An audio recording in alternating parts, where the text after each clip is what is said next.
Welcome to the program. This is The Black Ponder. I'm Neil Trotter, your host. And today, in this video, we're going to be talking about some, I guess you would call it, or I would call it, pop philosophy. Kind of the mainstream philosophy that you encounter when you Google search philosophy, or modern philosophy, or contemporary philosophy. And we're going to be talking about the very popular Dr. Jordan B. Peterson in his popular book, 12 Rules for Life, An Antidote to Chaos. So Peterson is the hot stuff right now in philosophy, kind of what the cool kids are looking at in terms of, if you're trying to get into philosophy and you don't want to be all boring, you check out Peterson and you check out what I recently heard, this term called the dark web, right? And it has Peterson is clumped into that, and who else? Like Sam Harris, maybe, I don't know. Nick Land, maybe he's kind of clumped in there. You even have people like Ben Shapiro, they put him in there, right? And whether or not these people are associated with what the dark web is associated or not, whether they're actually endorsing these things, what happens is this kind of philosophy, and I'll just be blunt and honest, is tied to like anti-social justice warrior, or anti-SJW, or anti-feminist. Even a lot of men's rights groups cling on to this kind of philosophy. A lot of people aren't really into the whole social inequality movements that are happening, like the Black Lives Movement or the Me Too movement and feminism. People are going against that. As you know, if you check out my channel, I'm very much for social justice warrior type of things. I wouldn't consider myself a warrior, not yet, maybe one day, but I am very much for social justice and for social equality. So with that said, I, strongly disagree with much of this book. Oh, we got this white balance assessment. Okay, it's a very white book, and the white balance is throwing it off a little bit. Yeah, I'm not really a fan of Peterson's ideas, to be quite frank, and we can talk about it. That's not to say that Peterson himself is anti-justice warrior or anti-feminist. It seems to be that way when I look at his videos, right? I can see how it is very easy for incels or men's rights people or anti-feminists to cling on to his ideas. It's very easy to do that with what he's saying in these books and in his videos. But make no mistake about it, I'm not going to be trash talking Peterson like a lot of YouTube videos that trash talk different people and get into the man's personal business. No, we're just going to talk about his ideas by reading the quotes in this book that can't, I got to hold it up because the white balance keeps throwing it off. We're just going to be talking about the ideas, and we're going to be talking about why I think these ideas are really flawed and pretty much highlight a lot of what's wrong with society today, to be quite frank. So let's get started. This book, you can find it at the self-help section of a bookstore. That's where I usually see it. And nothing against self-help books. Some of the best books I've ever read were self-help books. I read those books. I also read classic philosophical texts. Self-help books are great. And he presents these 12 rules for life to make your life better. And they're very, in my opinion, archaic, quite obsolete. And to just put some terminology to what we're going to be discussing today, they're very Eurocentric. Okay, they're very hyper-capitalist, right? And they're very heteronormative, okay? So what do those words mean? Well, I think these words are very important, and they describe the flaws in what Peterson is talking about. But we're going to read some quotes from the book, and I will add supplementary commentary, and then you can comment on the video at the bottom, and we can discuss, debate, agree, disagree. Okay, so in case you have this book, it's a very popular book. You might actually have it. We're going to begin on page, this is the introduction, which he calls the overture, I think it is.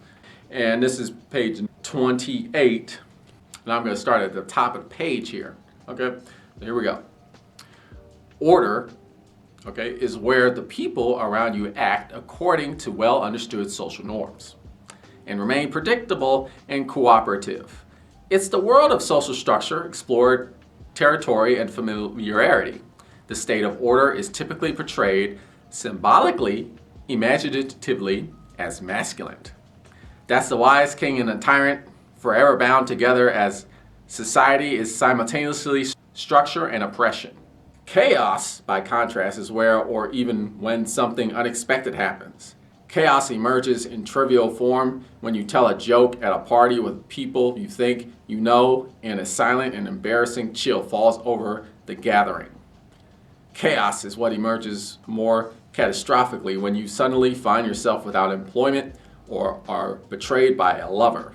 As the antithesis of symbolically masculine order, it's presented imaginatively as feminine. It's the new and unpredictable suddenly emerging in the midst of the commonplace familiar. It's creation and destruction, and the source of new things and the destination of the dead as nature, as opposed to culture, is simultaneously birth and demise. And listen to this right here. Listen to this. I'm just going to keep going. Order and chaos are the yin and yang of the famous Taoist symbol. Two serpents, head and tail. Order is the white, masculine serpent. Chaos is its black, feminine counterpart. The black dot in the white and the white and the black indicate the possibility of transformation. Just when things seem secure, the unknown can loom unexpectedly and large. Conversely, just when everything seems lost, new order can emerge from catastrophe and chaos. For the Taoists, meaning is to be found on the border between the ever-entwined pair. To walk the border is to stay on the path of life, the divine way. And that's much better than happiness. Okay, so here's some situations we got here. Order, chaos. Peterson is big on that dichotomy. And he puts order and relates it to masculinity, whiteness, chaos. He equates with blackness, femininity. And he says, this is what the Taoists did. So you see there's already some problems going on right there, right? Chaos, black, feminine, order, masculine, whiteness, right? And you might say, well, that's just, if you look at history throughout the ages, you see that. Let me look at the Taoists, right? So here we go, first off, with this Eurocentrism, right, that you're going to see throughout this book. And this is quite often what is done. It's a kind of pigeonholing of a Eurocentric view. It's a type of tunnel vision. It's a type of cultural appropriation, to be quite frank. I would argue, and I've done videos on Taoism, read a few texts on Taoists, check them out at your leisure. I would argue the Taoists didn't make that kind of comparison. The Taoist philosophy is about reality being dualistic, right? It's dualistic. So you do have order and you do have chaos. And yes, there is masculine and there's feminine. There's all other types of things too. There's fast and slow, or just moving at infinite speed and then completely stopped, right? Or there's also like not so much black and whiteness, but maybe it's the lack of color, no color at all, or complete absolute color, like whiteness, absolute brightness. The Taoists believe that life is dualistic, reality is dualistic, but there's not necessarily any correlation between different kinds of dimensions or spectra, as you would say.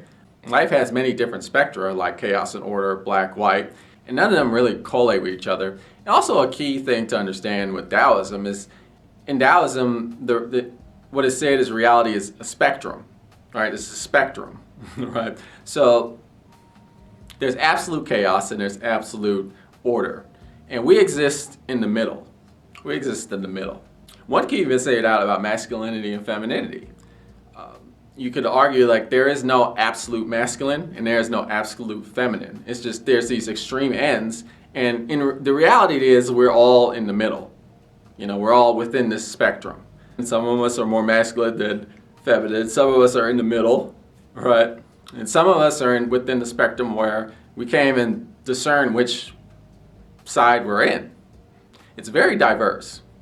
Basically what I'm getting at is Taoism is a lot more open-ended than that. I'll talk more about this, but let me read you the second quote I picked here. And this is on page number 11. By the way, we're not going to he has these rules.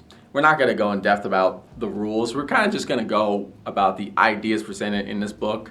These are overarching themes throughout the whole book. That's what I'm more interested in. So this is the third paragraph here, and page 11. It is a truism of biology that evolution is conservative. Conservative. When something evolves, it must build upon what nature has already produced. New features may be added and old features may undergo some alteration, but most things remain the same. It is for this reason that wings of bats, the hands of human beings, and the fins of whales look astonishingly alike in their skeletal form. They even have the same number of bones. Evolution laid down the cornerstones for basic physiology long ago. Again, that's sort of like a pigeonholing or a type of a framing, right? If you're talking about like skeletal forms, and you can look at similarities throughout the living creatures, and they are similar in skeletal form, but they're also very diverse, right? And the way evolution works, it is random selection, right? It is often what happens is just some random change in the DNA happens, and then it just perpetuates because it just so happens to be advantageous to the environment that the life form is in. So it's also quite liberal in that way. Biology is very liberal. I mean, you can say that as conservative, sure, but you can't not say that as liberal as well. But let me continue reading. Now evolution works in large part through variation and natural selection. Okay? Variation exists for many reasons, including gene shuffling, to put it simply, and random mutation. Okay? Yeah. Individuals vary within a species for such reason. Nature chooses from among them across time. That theory, as stated, appears to account for the continual alteration of life forms over the aeons. But there's an additional question lurking under the surface. What exactly is the nature, quote unquote, in natural selection, quote unquote? What exactly is the environment, quote unquote, to which animals adapt? We make many assumptions about nature, about the environment, and these have consequences. Mark Twain once said, "It's not what we don't know that gets us in trouble, it's what we know for sure that just ain't so."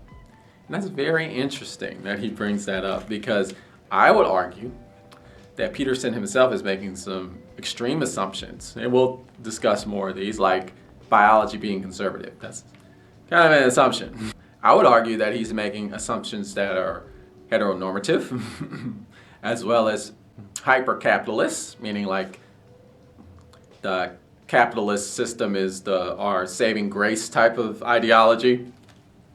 And these are getting us into trouble. Okay? But I'll continue. This is page 41. This is the second paragraph. Okay, check this out. Check out this out. Chaos, okay, the eternal feminine, is also the crushing force of sexual selection. Women are choosy maters. Unlike female chimps, their closest animal counterparts, so chimps aren't choosy, just human females. Most men do not meet female human standards. It is for this reason that women on dating sites rate 85% of men as below average in attractiveness. It is for this reason that we all have twice as many female ancestors as male. Imagine that all the women who have ever lived have averaged one child. Now imagine that half the men who have ever lived have fathered 2 children. If they had any, while the other half fathered none. It is woman as nature who looks at half of all men and says, no. For the men, that's a direct encounter with chaos. It occurs with devastating force every time they are turned down for a date. Human female choosiness is also why we are very different from the common ancestor we shared with our chimpanzee cousins, while the latter are very much the same. Women's proclivity to say no, more than any other force, has shaped our evolution into the creative, industrious, upright, large-brained, competitive, aggressive, domineering creatures that we are. It is nature as woman who says, well, bucko, you're good enough for a friend, but my experience of you so far has not indicated that suitability of your genetic material for continued propagation. I don't know, that sounds kind of like a stretch to me. And he's using dating sites to back up his opinion, which I think it is. I mean, there's a few references here to what he's talking about, but let me, okay. Women are choosy maters. Well, you know, and that's true throughout the ages. Is that so? But it is often the case throughout history that women have not really had a choice on who they wanted to be their mate, right? I mean, think of feudalism, for instance, where mates were determined by like state and like, you know, economics, and women were more viewed as like property, to be honest with you. And, you know, I'm not just talking about medieval feudalism. I mean, what about the feudal Japan? Same scenario where, you know, you're thinking about like arranged marriages, betrothals. This is true with, you know, in a lot of Asian cultures. Back in the day, it's quite still true in many cultures, like India, for instance, where marriages are arranged and women have no say-so whatsoever on who their mate is, right? And this is not like a rare occurrence throughout history. Much of history is laden with that, right? I mean, you know, you can even look at verses in the Bible where men have multiple wives, right? And the same, you know, and you have verses in the Bible that talk about how if women commit adultery, they'll be stoned to death, right? And that's like God's word. So, you know, there's kind of been like a discount or like a turning the blind eye of all the scenarios throughout history where women don't even have the option to say no. But you can kind of tell, you can see where, you know, this kind of language, this kind of ideas can be attractive to like an incel or like a male rights person or an anti-feminist, right? Because it's kind of giving them fuel for their fire, right? Like, well, I've been rejected so many times, and yeah, this is why, and, you know, men are great because women reject me so much, type of thing. But let's go to another quote where Peterson is doing this, where he's looking at much of history through a Eurocentric patriarchal framework that leads a lot of other things that are actually happening outside of his point of view. And this is page 43, and this is the second paragraph. Many things begin to fall into place when you begin to consciously understand the world in this manner. Disorder, chaos, women representing chaos because they're so choosy and they're this great unknown. But let me continue. It's as if the knowledge of your body and soul falls into alignment with the knowledge of your intellect. This is the kind of knowing, and there's more. Such knowledge is proscriptive as well as descriptive. This is the kind of knowing what that helps you know how.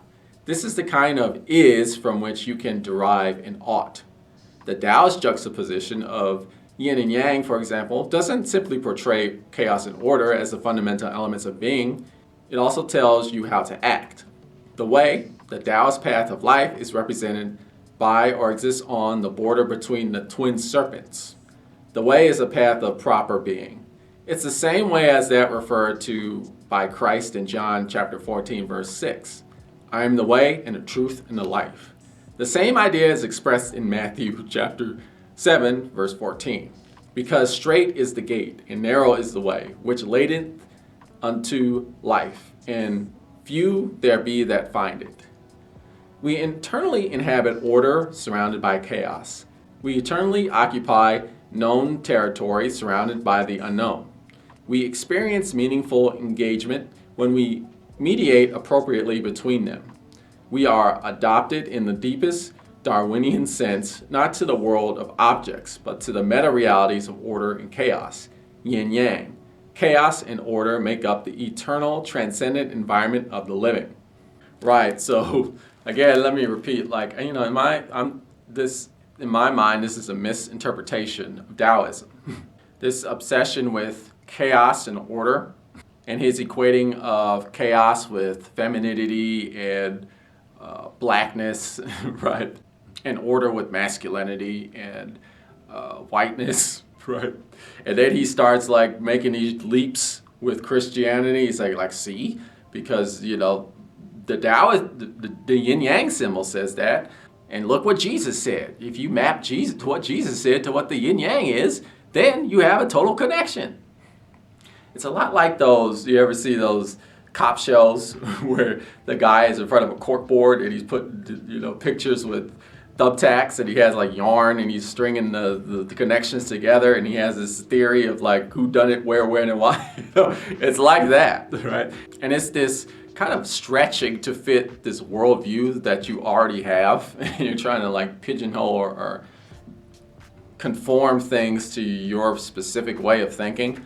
Quite frankly, this is what Eurocentrism is. Putting everything, all different types of ideologies, cultures, philosophies within this Western civilization style of thinking.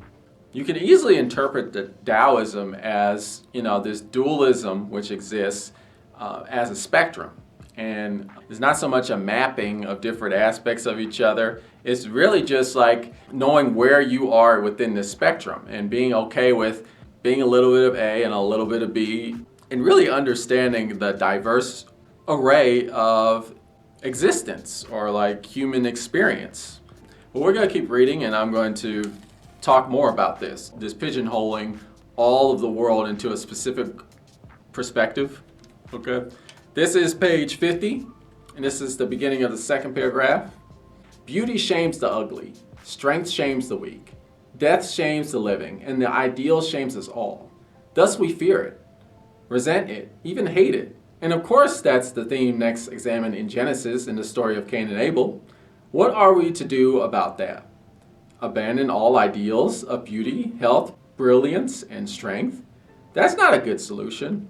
That would merely ensure that we would feel ashamed all the time, and that we would even more justly deserve it. I don't want women who can stun by their mere presence to disappear just so that others can feel self-conscious.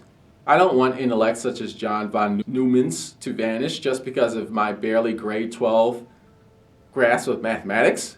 By the time he was 19, he had redefined numbers. Numbers! Thank God for John von Neumann. Thank God for Grace Kelly and Anita Ekberg and Monica Bellucci. I'm proud to feel unworthy of the presence of people like that. It's the price we all pay for aim, achievement, and ambition.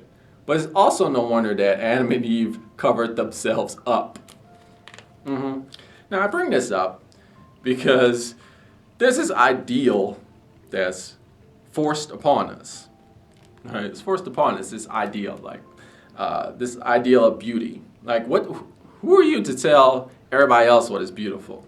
Like Jordan Peterson. Okay, there are plenty of people who agree with what you think is beautiful, right? But not everybody has the same standard of beauty. Also, not everybody has the same standard of brilliance, or these other criteria, strength. There's a key sentence here. I don't want women who can stun by their mere presence, okay? That's not a universal thing. One kind of woman will not stun all men. And then he says, just so that others can feel unself-conscious. The problem is, we live in a society where people are forced to achieve this ideal that is brainwashed in our heads to think that, I need to look like that, even though it is basically impossible to look like these standards of beauty or these forms of intelligence that are heralded up, worshipped and adored, and then people slip down into despair because of that. we got to acknowledge, like what I was saying with the Taoism, that life is a spectrum, right? And there's, different versions of beauty. There is an ideal beauty, but that ideal is specific to you, right? And other people might share it too, but not everybody shares the same ideals. So to enforce your ideals on everybody to make it universal, that's when you lead people to despair, and that's when you limit human potential, okay? Because you're limiting different expressions of beauty, strength, brilliance, ideas of health. You might be surprised to know that not everybody is attracted to Grace Kelly. Okay? I mean, that might blow your mind, but it's true. So should every woman strive to look like Grace Kelly? I would say no, but we'll continue. This is page 83, the second paragraph. It is for this reason that every good example is a fateful challenge, and every hero a judge. Michelangelo's great perfect marble, David, cries out to its observer, "You could be more than you are." When you dare aspire upward, you reveal the inadequacy of the present and the promise of the future.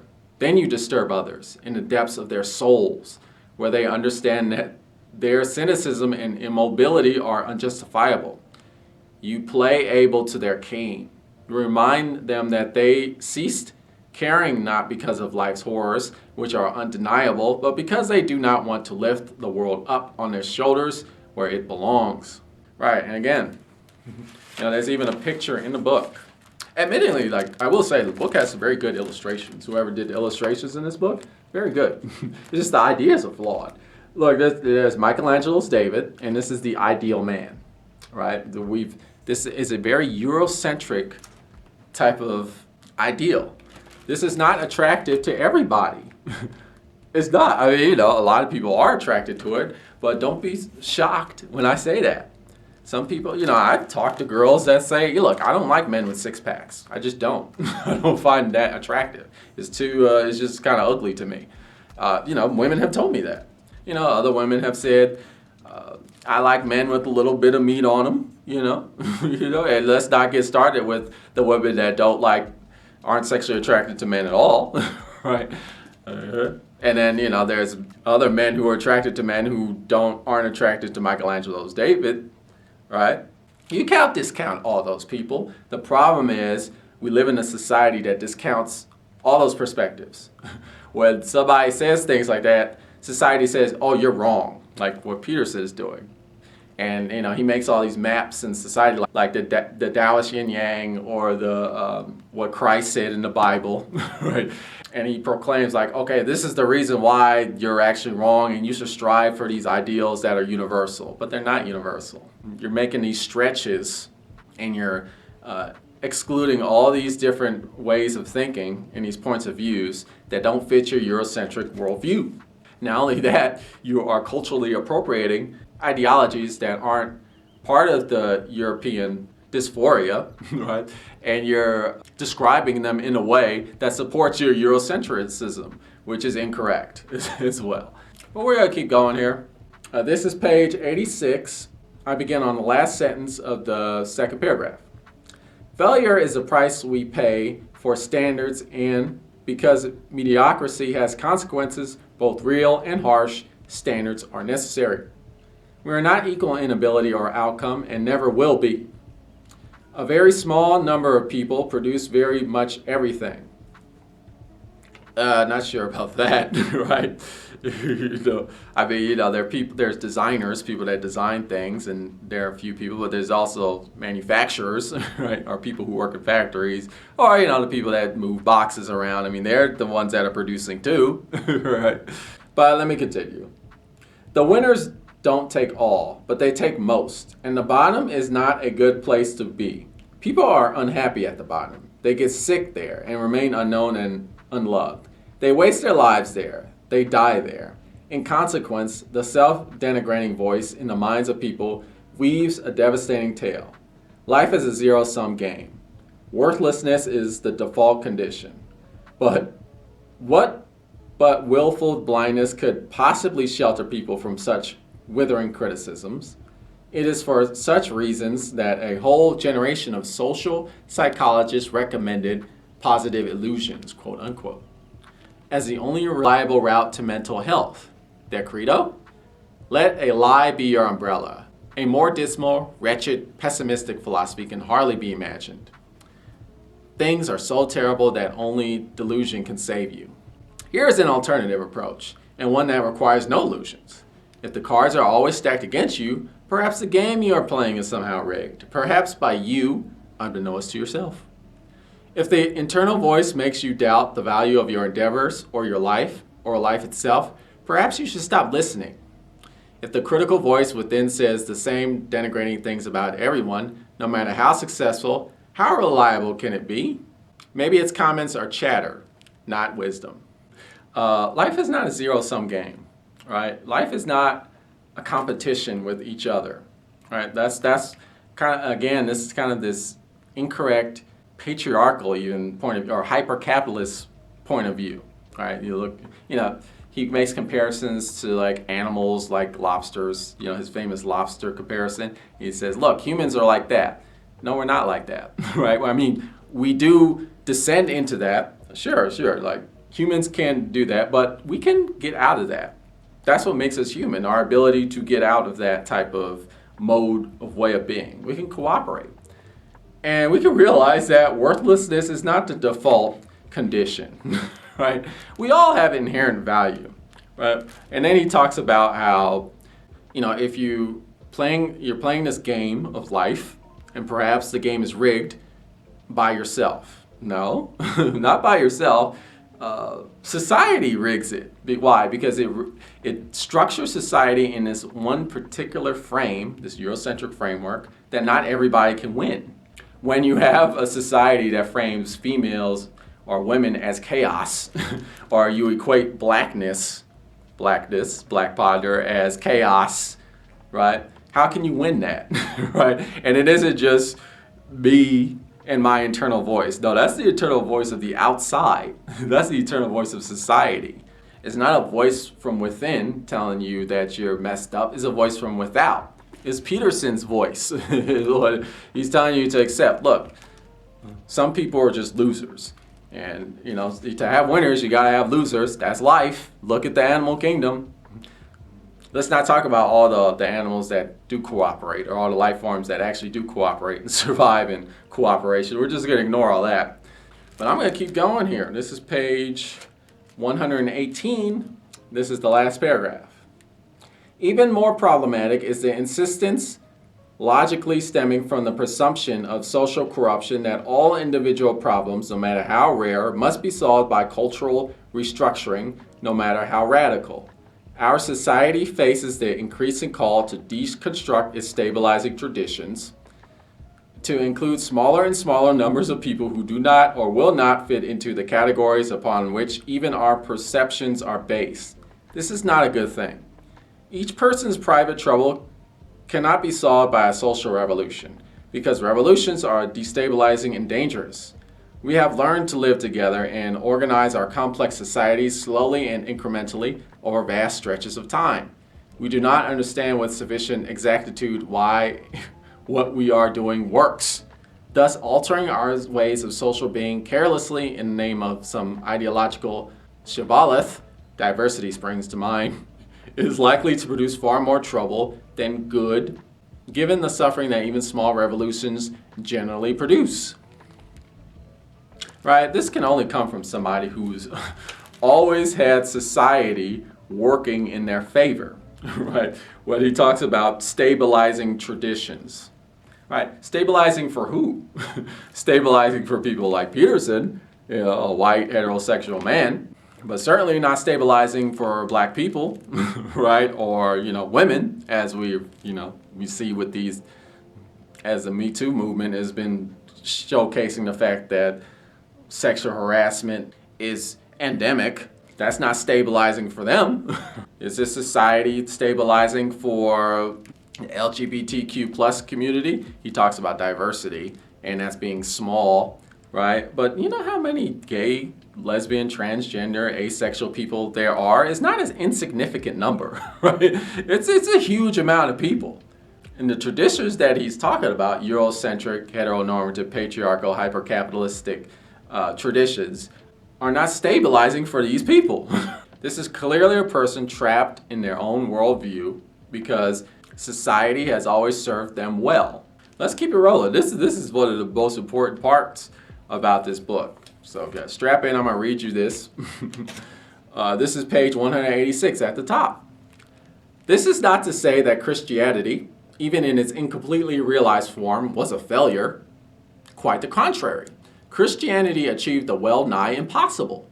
The Christian doctrine elevated the individual soul, placing slave and master and commoner and nobleman alike on the same metaphysical footing, rendering them equal before God and the law. Christianity insisted that even the king was only one among many. For something so contrary to all apparent evidence to find its footing, the idea that worldly power and prominence were indicators of God's particular favor had to be radically de-emphasized. This was partly accomplished through the strange Christian insistence that salvation could not be obtained through effort or worth, through works, quote unquote. Whatever its limitations, the development of such doctrine prevent king, aristocrat, and wealthy merchant alike from lording it morally over the commoner. In consequence, the metaphysical conceptions of the implicit transcendent worth of each and every soul established itself against impossible odds as the fundamental presupposition of Western law and society.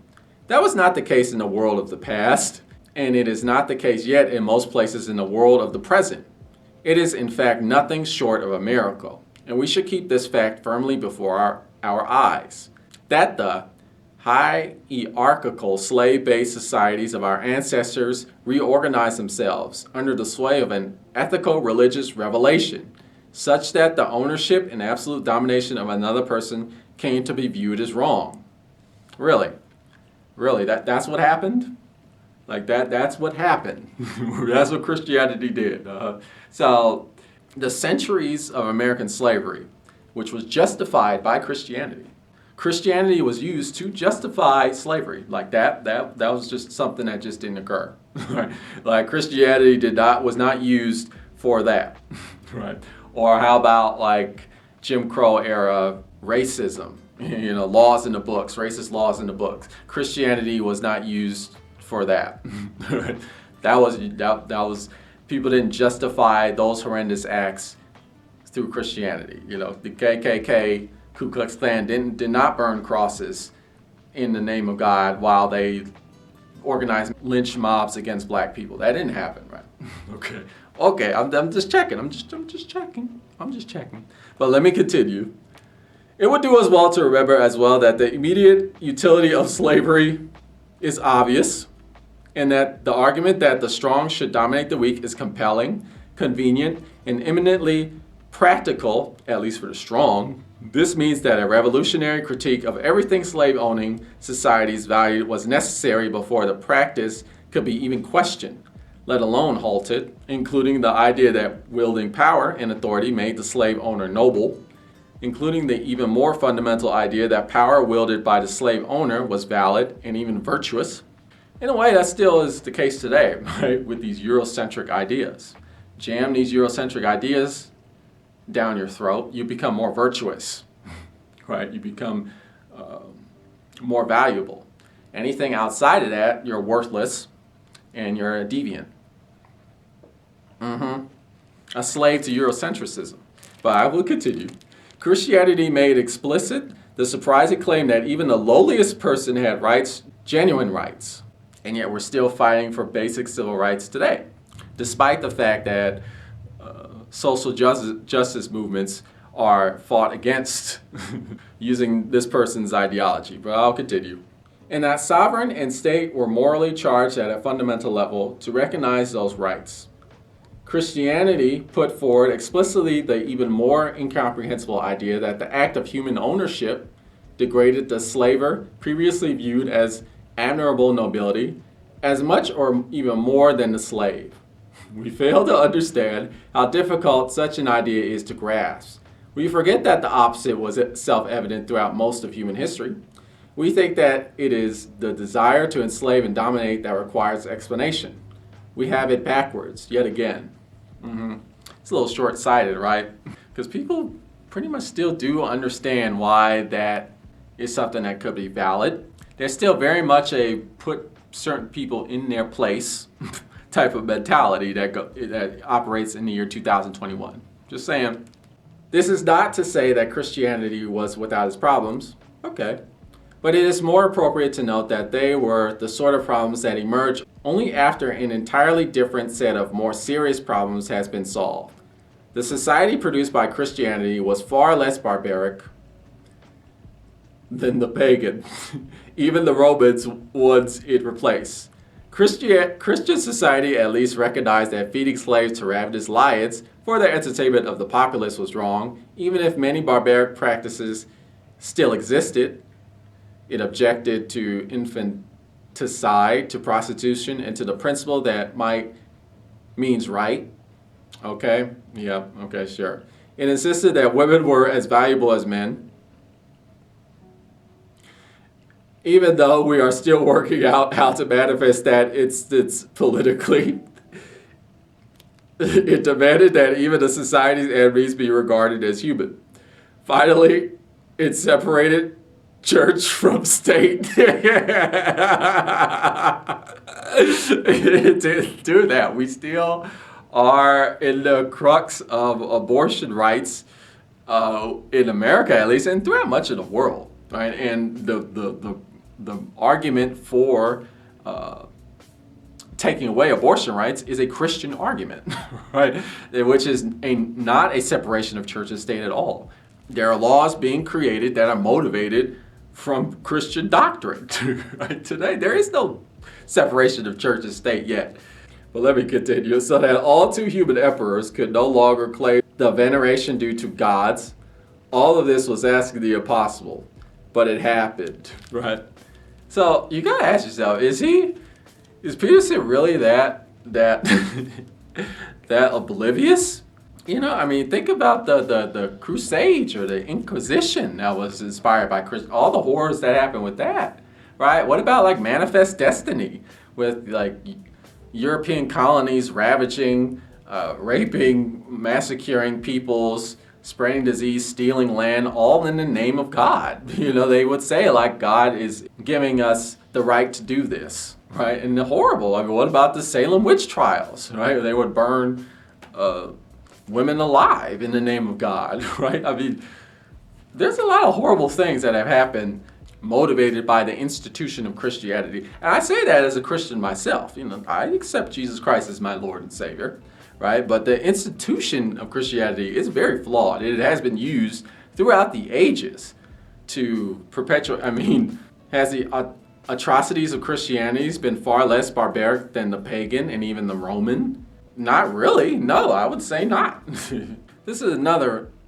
misunderstanding that Peterson makes. Okay, here we are on page 196, and this is the middle of the third paragraph. Besides, the socialists were more intrinsically capitalist than the capitalists. They believed just as strongly in money.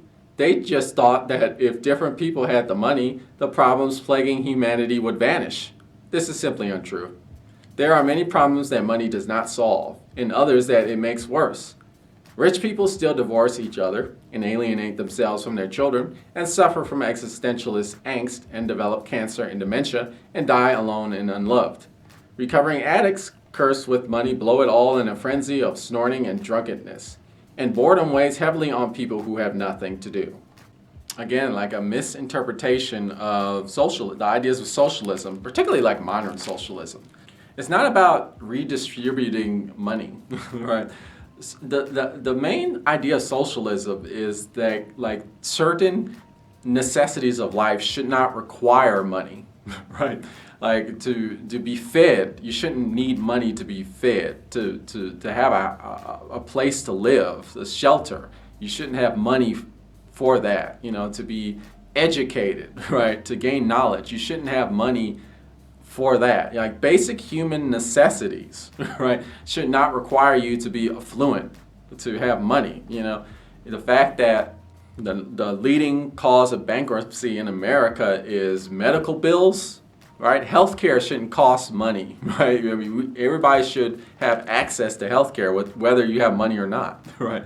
The fact that, we have an entire generation that's like tens of thousands of dollars in debt because they pursued a higher education, $40,000, $50,000, $60,000, $80,000 in debt just because they want an education, like that's the problem. Like that's the problem socialism argues. It's not about redistributing money. I mean, that's a solution that we can implement, but ultimately the ultimate goal of socialism, at least like modern socialism, is this idea that human necessity, human livelihood to just live with basic fundamental aspects of life, it shouldn't require you to have money. You shouldn't have to earn your right for basic necessities or earn your right to knowledge. That should just be inherent of you being a human being. That's socialism. But again, a gross misrepresentation seen through a very Eurocentric framework, seen through a very hyper-capitalist framework.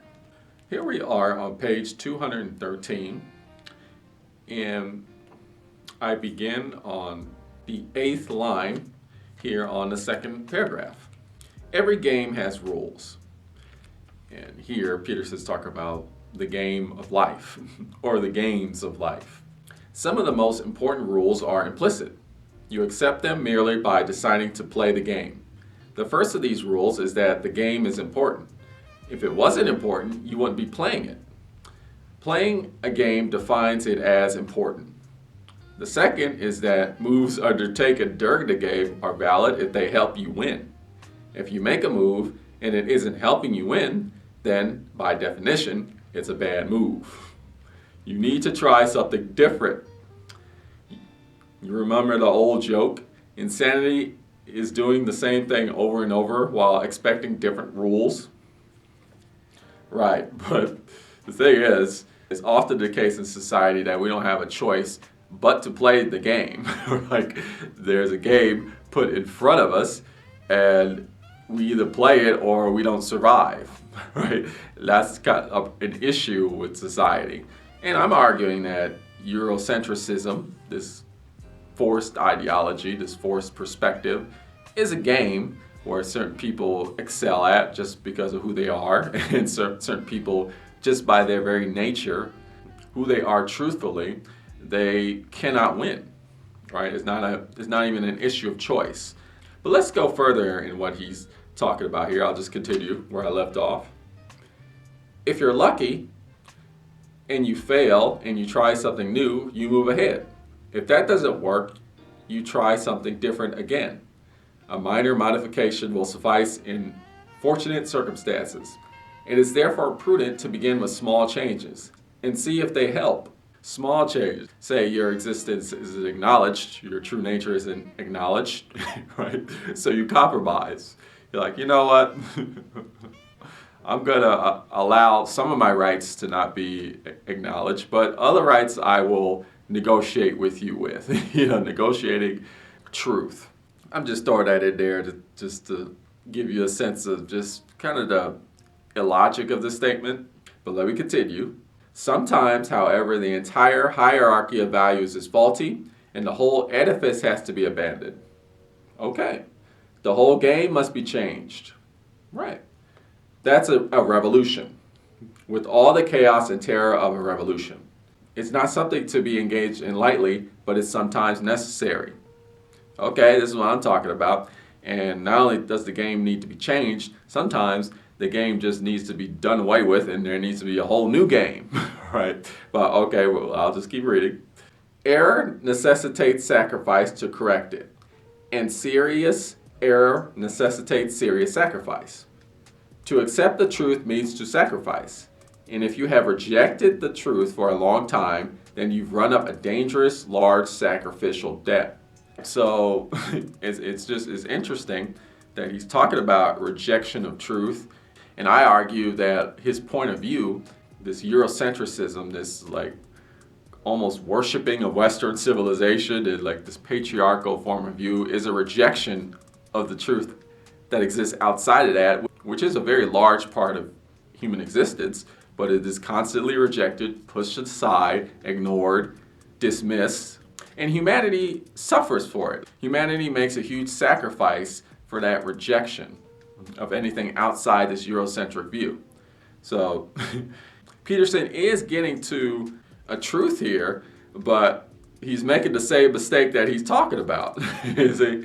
Check out this quote. This is page 240.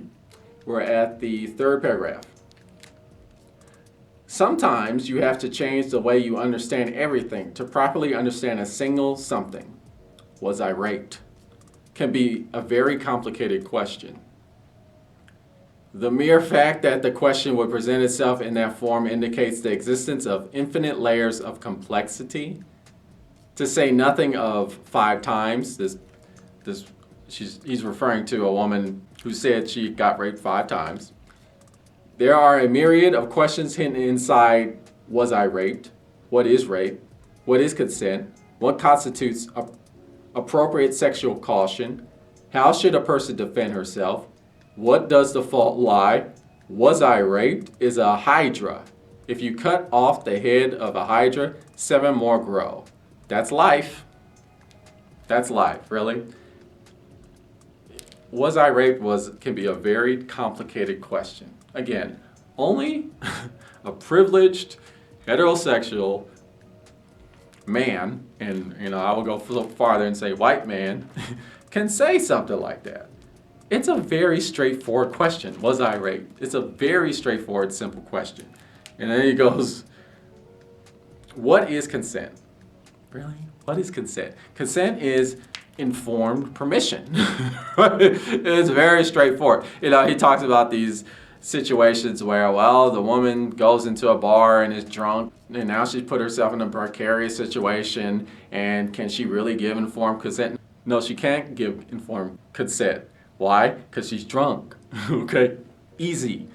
Well, maybe the guy is drunk too, so how can he know what's going on? And everybody has their desires, and men have desires too, and this and that.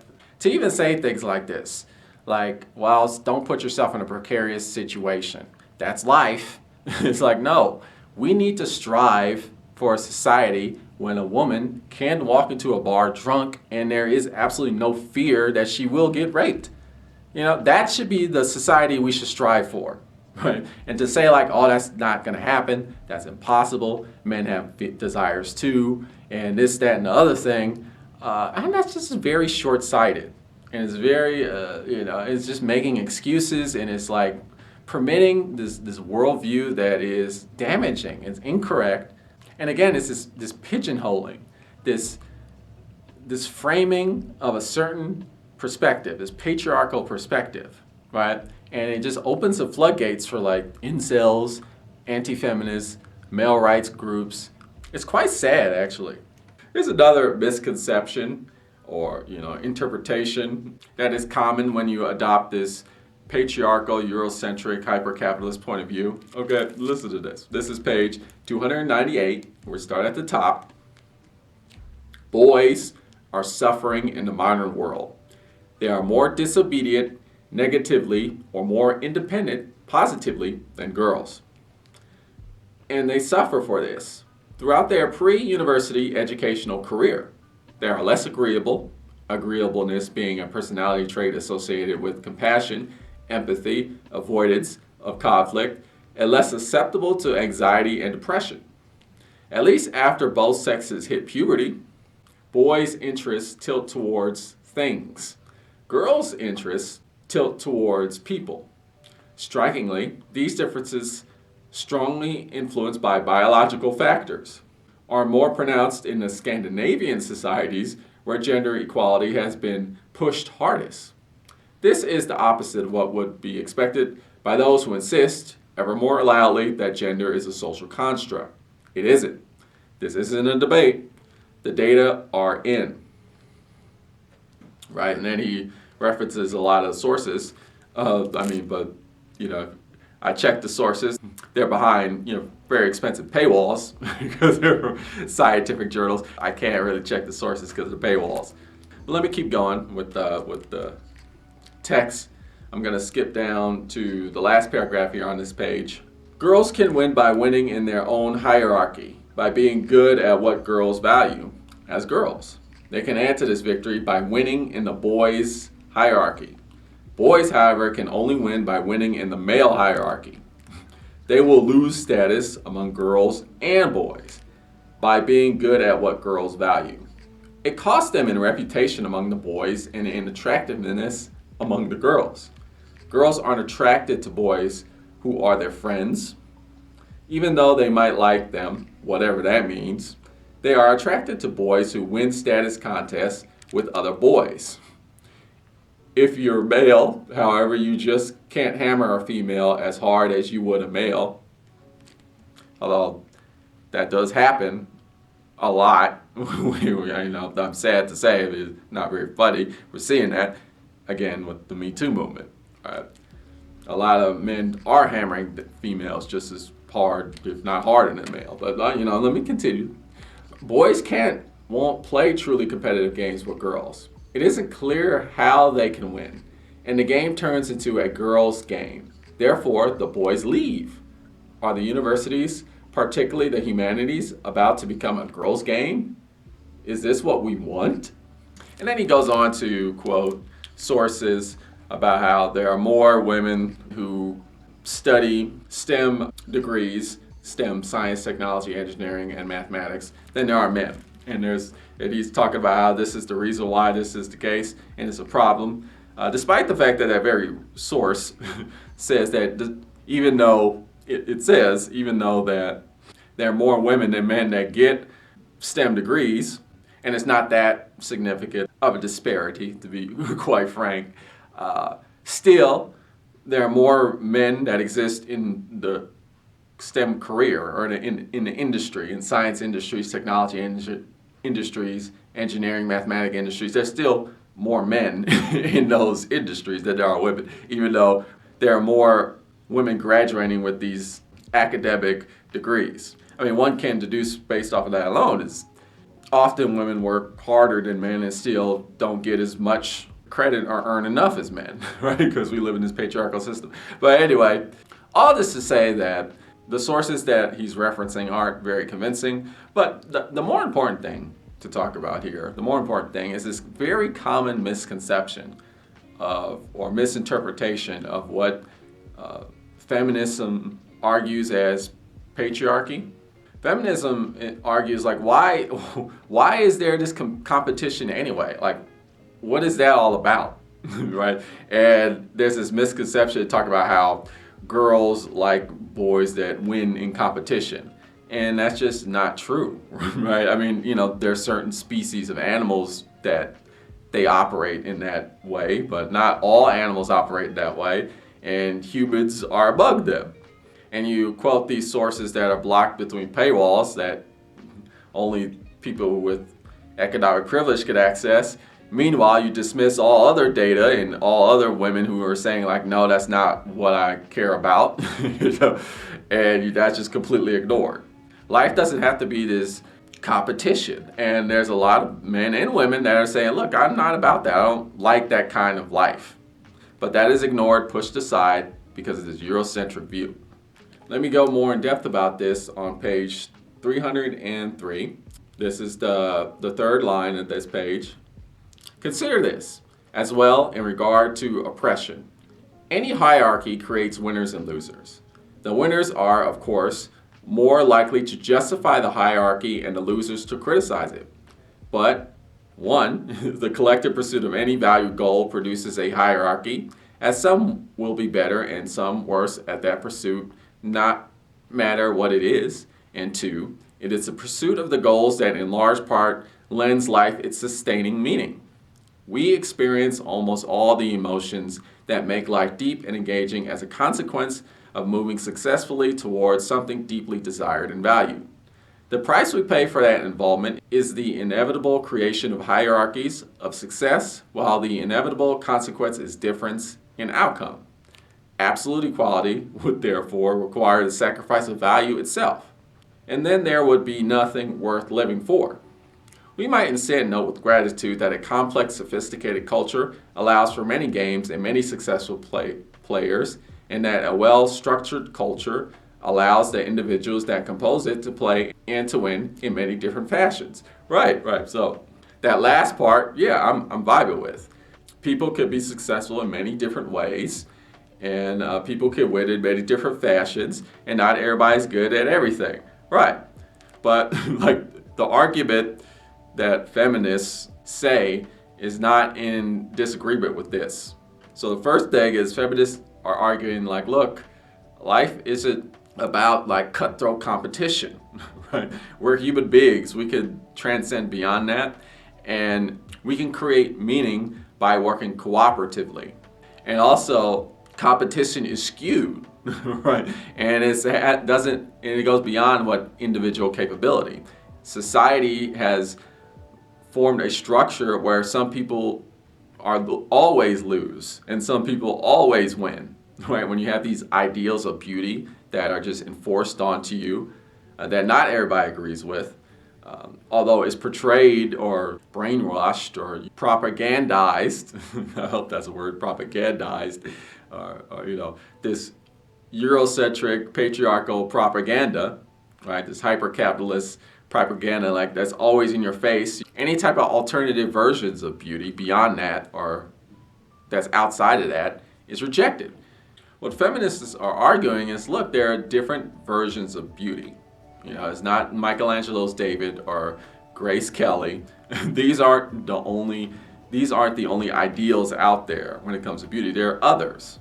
But when you only show those versions of beauty, or whatever the case, intellect, there's different kinds of intelligence, not just intelligence in the mathematics or the sciences. You also got the humanities, the arts, and different cultures and societies have achieved accomplishments that have been pushed aside, are rendered asunder, are rendered deviant, inadequate, or not correct because they don't fit within this worldview that Peterson is talking about. But let's continue with the misconception. So I'll just continue reading where I left off. It is also perverse to consider culture the creation of men. Culture is symbolically, archetypically, mythically male. That's partly why the idea of the patriarch is so easily swallowed. But it is certainly the creation of humankind, not the creation of men, let alone white men, who nonetheless contributed their fair share. Yeah, no, that's true. European culture has only been dominant to the degree that it is dominant at all for about 400 years. On the time scale of cultural evolution, which is to be measured at minimum in thousands of years, such a time span barely registers. Furthermore, even if women contributed nothing substantial to art, literature, and the sciences prior to the 1960s and the feminist revolution, which is not something I believe, Peterson doesn't believe that. Cool, right? Then the roles they played raising children and working on the farms was still instrumental in raising boys and freeing up men, and very few men, so that humanity could propagate itself and strive forward. Here's an alternative theory. Throughout history, men and women both struggled terribly for freedom from the overwhelming horrors of privation and necessity. Women were often at a disadvantage during that struggle, as they had all the vulnerabilities of men with the extra reproductive burden and less physical strength. Okay, let me skip down to the second paragraph of the next page, 304. It looks to me like the so-called oppression of the patriarchy was instead an imperfect collective attempt by men and women stretching over millennia to free each other from privation, disease, and drudgery. And then he starts listing a bunch of men who have invented these items that have helped women in terms of their social liberation. And you're right in mentioning that men are not the enemy. But see, this is the problem is, right? This is a very common problem. Like critics of feminists and people who argue against the problem of patriarchy, saying like, oh, patriarchy isn't a problem because you're saying that men are the problem or men are the oppressors. But feminists aren't saying men are the oppressors. Some feminists are. Those are a few feminists. They're not the majority of feminists, right?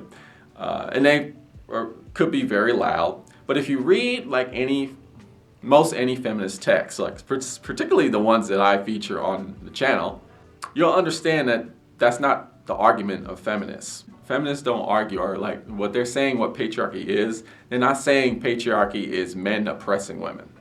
What patriarchy is institutionalized sexism, right? It's the system, it's a constructed system that oppresses both men and women. It hurts men and women. And patriarchy is a system that certain men utilize to gain power at the expense of women, but also is a system that certain women in power use to gain power at the expense of women at large too. Women exploit women too, or women oppress women too via institutionalized sexism or patriarchy. Patriarchy is about the system. It doesn't say that men are the problem. Patriarchy is saying the system, the social economic system is the problem. And it's very clear, right?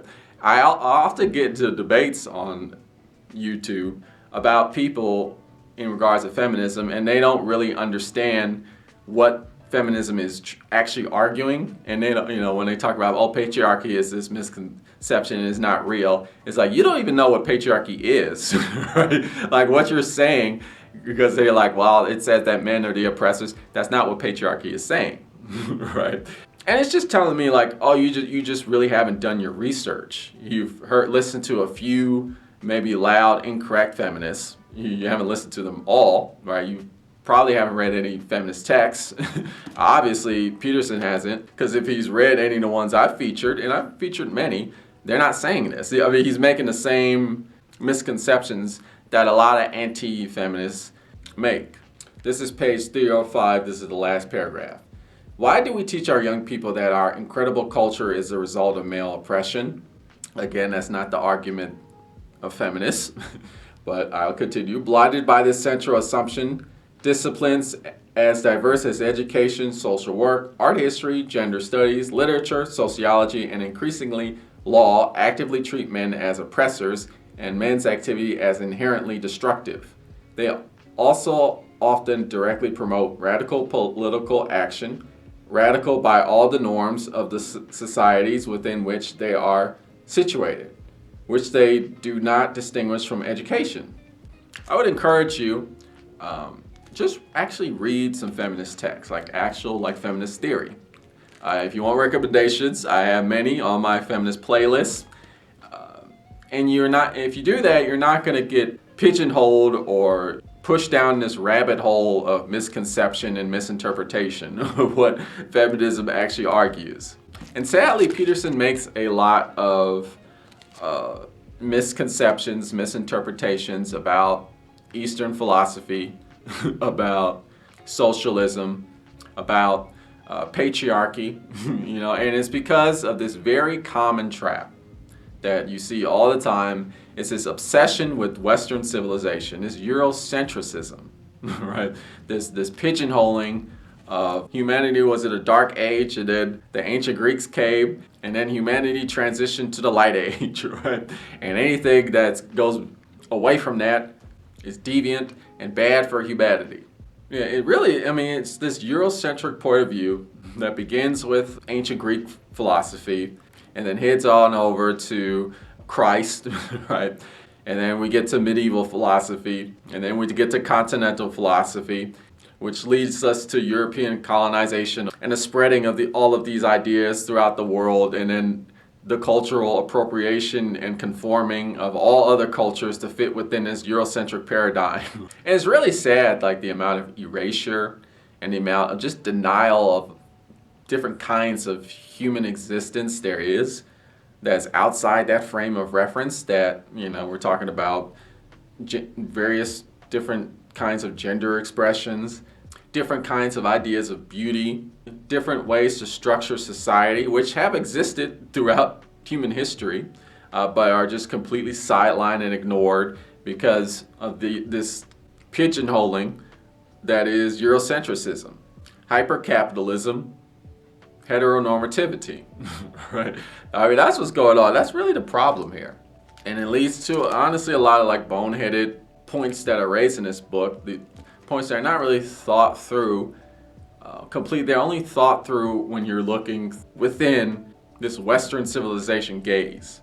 I would encourage you, right, if you think Jordan Peterson's philosophy is the bee's knees and the hot stuff, please just read some alternative ideas. Just, pick up a book, another book that kind of goes against that. Pick up some actual feminist texts, like some real feminist text, not like a YouTube video, right? Not like a Wikipedia article, like a real feminist text.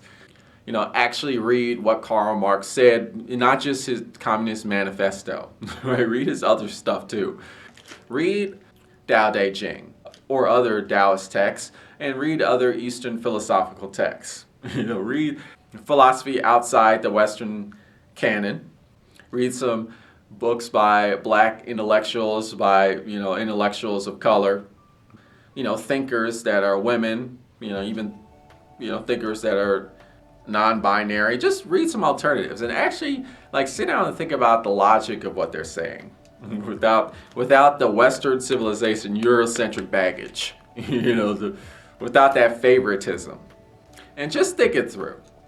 Okay, that's all I ask. You've been watching The Black Ponder. Tune in next time for more philosophical thought.